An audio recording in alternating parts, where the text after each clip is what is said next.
कह रहा है निम्नलिखित संख्याओं के वर्गमूल ज्ञात करने में इकाई अंक की क्या संभावना है।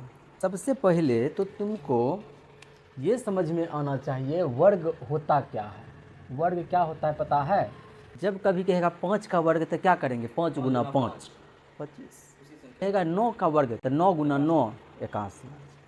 तो एक बार हम ये लिख रहे हैं, 1 का वर्ग क्या होगा 1, 2 का वर्ग क्या होगा 4, 3 का वर्ग क्या होगा 9, 4 का वर्ग क्या होगा 16, 5 का वर्ग क्या होगा 25, 6 का वर्ग 7 का वर्ग 49, 8 का वर्ग 64, 9 का वर्ग 81, 10 का वर्ग। अब देखो तुम एक चीज़ कि कहाँ कहाँ पर तुमको शून्य मिल रहा है। 10 आया तो इसका वर्ग में भी क्या होगा शून्य होगा। अब देखो यदि 6 आया तो इसके वर्ग में भी क्या आएगा इकाई अंक 6 ही होगा। 5 यदि है तो उसका इकाई अंक भी क्या होगा वर्ग का इकाई अंक 5 ही होगा। 0 है तो 0 ही होगा इसके वर्ग का इकाई अंक। 5 है तो 5 ही होगा इसके वर्ग का इकाई अंक। 6 है तो इसके वर्ग का इकाई अंक क्या होगा 6 ही होगा। एक चीज़ देखो, एक कब कब हो सकता है? जब 9 का वर्ग होगा तो 1 होगा। दूसरा कंडीशन है जब 1 रहेगा तो उसका वर्ग क्या होगा 1 होगा। समझ में आ रहा है? ये दोनों मैच कर गया। कौन कौन? ये और ये। फिर देखो जब 8 रहेगा तो उसके वर्ग का इकाई अंक क्या होगा, और जब 2 रहेगा तो उसके वर्ग का इकाई अंक क्या होगा, यानी ये दोनों मैच कर गया। फिर देखो यदि 3 है तो उसके वर्ग का इकाई अंक क्या होगा 9 होगा, और यदि 7 है तो उसके वर्ग का इकाई अंक क्या होगा 9 होगा, यानी ये दोनों मैच कर गए। 6 कब कब हो सकता है वर्ग का इकाई अंक? जब 4 रहेगा या 6 रहेगा। अब सबका काम खत्म हो गया ना। इतना वो बात याद रख लीजिए, बस ये सवाल अब आपके लिए कुछ भी नहीं है। 1 का 1 नंबर सवाल कह रहा है 9801 के वर्गमूल का ऐसे लिखो संभावित इकाई अंक। क्या कहेंगे? कौन सा अंक? संभावित इकाई अंक। यदि यहाँ 9801 के वर्गमूल की बात कर रहे हैं, यानी ये किसी न किसी का वर्ग है तब ना वर्गमूल। तो ये किसका वर्ग हो सकता है जहाँ पर इकाई अंक 1 होगा? या तो 1 या तो 9। समझ में आ गया? अगर ये बात समझ में आ गया तो समझो कितना बात लिखा है तो सफल हो गया मेरा बात लिखाया हुआ। अब दूसरा नंबर का सवाल क्या कह रहा है देखो, 99,856 के वर्गमूल का क्या संभावित इकाई अंक। देखो यहाँ पर हम ये नहीं लिखे हैं कि इकाई अंक 1 के होगा या 9 होगा, इसलिए हम लिख दिए संभावित, ताकि 1 भी हो सकता है 9 भी हो सकता है। अब कह रहे कि इसका वर्गमूल, यानी कि ये किसी न किसी का वर्ग होगा। बताओ तो कहाँ कहाँ किस किस के वर्ग में 6 मिल रहा है? तो देखो 4 और 6, इसका इकाई अंक क्या हो सकता है 4 6। तो इस तरह से आपका 1 नंबर बन जाएगा ना। ठीक है। 2 नंबर का सवाल कर रहा है बिना गणना किए वह संख्या बताइए जो वास्तव में पूर्ण वर्ग नहीं है। यानी कह रहा है कि ये सब पूर्ण वर्ग है नहीं रे। तो एक बात याद रखना, क्या कि पूर्ण वर्ग का इकाई अंक क्या लिखे हैं जरा बोलो तो? पूर्ण वर्ग का इकाई अंक कभी भी 2 3 7 या 8 नहीं हो सकता है, नहीं हो सकता है। ठीक है ना? क्या लिखे हैं? पूर्ण वर्ग का इकाई अंक कभी भी 2 3 7 या 8 नहीं हो सकता है। तो यहाँ पर देखो 1 5 3, बताओ तो इकाई अंक पर 3 आ गया, क्या ये पूर्ण वर्ग है? लिखेंगे यह एक पूर्ण वर्ग नहीं है, यह एक पूर्ण वर्ग नहीं है। दूसरा नंबर का सवाल है 2 5 7, देखो तो इसके इकाई अंक पर क्या 7 आ गया है, हम कहेंगे यह एक पूर्ण वर्ग नहीं है।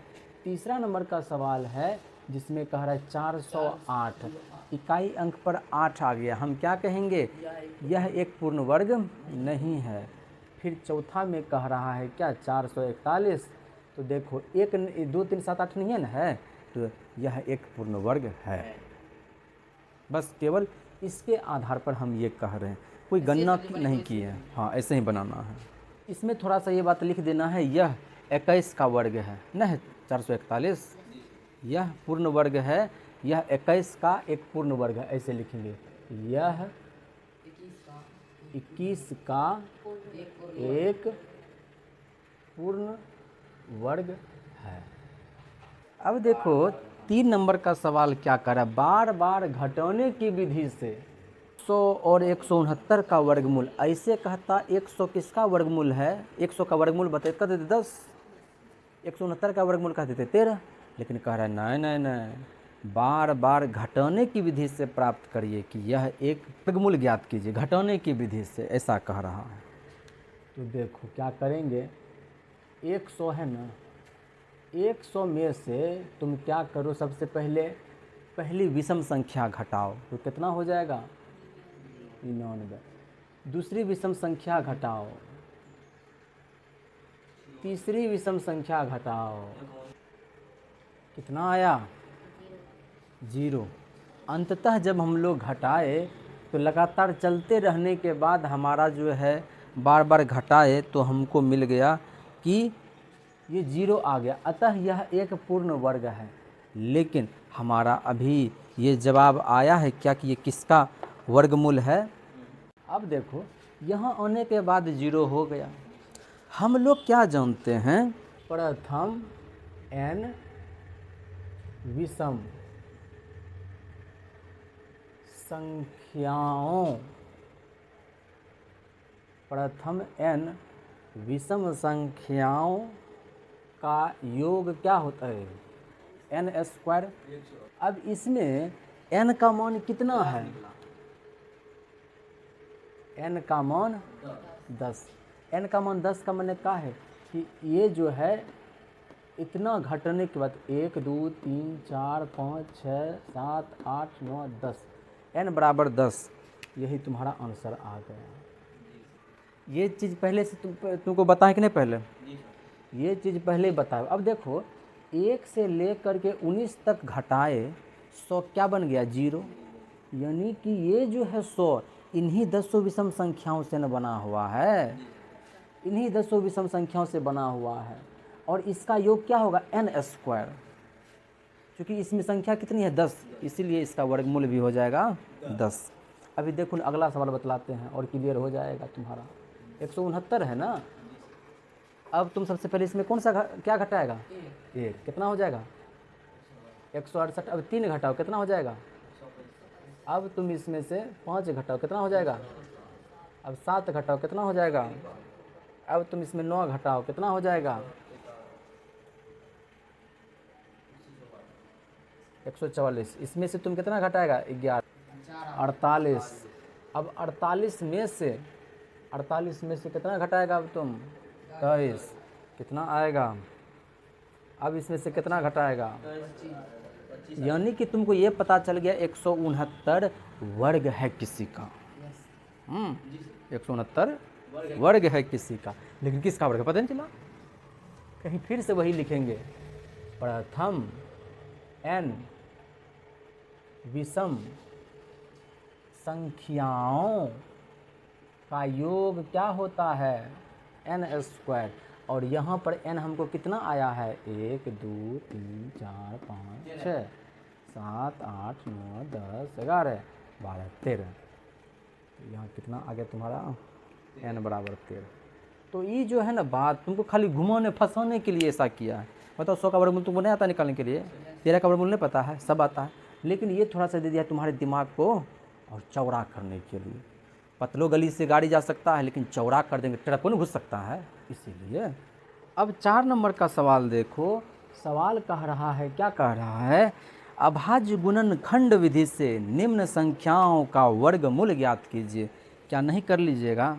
सबसे पहले तो तुमको अभाज्य संख्या समझ में आना चाहिए। क्या होता है अभाज्य संख्या पता है, देखो इसका परिभाषा, जिसके बोलो तो केवल बोलो 2 गुणनखंड हो, वो क्या होता है अभाज्य संख्या। अब यदि हम याद करें कि अभाज्य संख्या क्या क्या है शुरू से, बताओ तेरे कोई बता सकता है अभाज्य संख्या, 2 3 5 7 11 13 17 19 23 29, इसी तरह से चलते रहता है। हाँ, और जब हम लोग अभाज्य गुणनखंड करते हैं ना तो इसी का ज़रूरत पड़ता है। कभी क्या है अभाज्य गुणनखंड? अरे अभाज्य गुणनखंड वही तोड़ना उसको बोलते हैं। जैसे अभी तुम 1 नंबर का सवाल देखो क्या कह रहा है, 729 का अभाज्य गुणनखंड करने के लिए कह रहा है। तो ऐसे करेंगे, ऐसे ऐसे, इसी को कहते हैं अभाज्य गुणनखंड विधि। अब इसमें सबसे पहले छोटका 2 से लगाएंगे, लगबे नहीं करेगा। कहेंगे अच्छा 3 से लगा देते हैं, 3 दूनी 6, 3 चौके 12, 3 तिया 9, फिर 3 से लगाएंगे, 3 अठे 24, 3 से लगाएंगे 27 तिया का, 3 से लगाएंगे 3 नंबर 27, फिर 3 से लगाएंगे 3 तिया 9, फिर 3 से लगाएंगे 1, खेल खत्म। अब कह रहे 729 का वर्गमूल, यानी कि इसको किस में डालेंगे? जेल में, रूट में डाल देंगे। रूट में डालने का मतलब है 729 ना। अब इसको क्या पढ़ेंगे? 729 का वर्गमूल। तो अब 729 को हम क्या लिख सकते हैं? 3 गुना 3 गुना 3 गुना 3 और अरे हो गया। अब खलिया 729 को हम क्या लिख सकते हैं? ये लिख सकते हैं, नहीं लिख सकते हैं? लेकिन हमको 729 बराबर इससे मतलब है क्या? नहीं, हमको 729 का क्या चाहिए? वर्गमूल चाहिए। तो एकरा पर इसको जेल में डालेगा तो इहो ना जेल में चल जाएगा। और देखो जेल से बाहर निकलने का नियम क्या है? जोड़ा लगना चाहिए। देखो इसका जोड़ा लग गया, इसका भी जोड़ा लग गया, इसका भी जोड़ा लग गया। देखो 3 आ गया, 3 आ गया, 3 तिया 9, 9 तिया 27, यही 27 तुम्हारा आंसर आ गया। 729 का वर्गमूल क्या होगा? ऐसे करके सब बना लेंगे। कोई ऐसा सवाल हो जो आप हमसे पूछना चाहते हैं पूछिए। तो 4 नंबर में कोई भी देखो। 7 नंबर का सवाल क्या कह रहा है? 4 का 7, 5 2 7। इसमें कह रहा है 5 9 2 9। इसका अभाज्य गुणनखंड विधि से क्या निकालना है?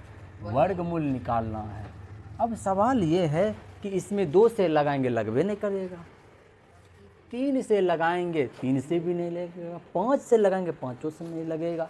7 से लगाएंगे, क्या 7 से लगता है? देखो तो करके देखते हैं लगा करके। 7 8 56, 3 7 चौके 28, 4 7 7 49। अब देखो 7 से लगेगा क्या? देख लेते हैं। 7 एकम 7, 7 दूनी 14, 7 एकम 7। अब बताओ किससे लगेगा? 11 से। 11 एकम 11। अब बताओ, खत्म हो गया ना। इस देखो अभाज्य गुणनखंड विधि से 5929 को क्या लिख सकते हैं? 7 गुना 7 गुना 11 गुना 11। लेकिन हमको 5929 नहीं चाहिए, हमको 5929 का वर्गमूल चाहिए। यानी इसको जेल में डाल देना है।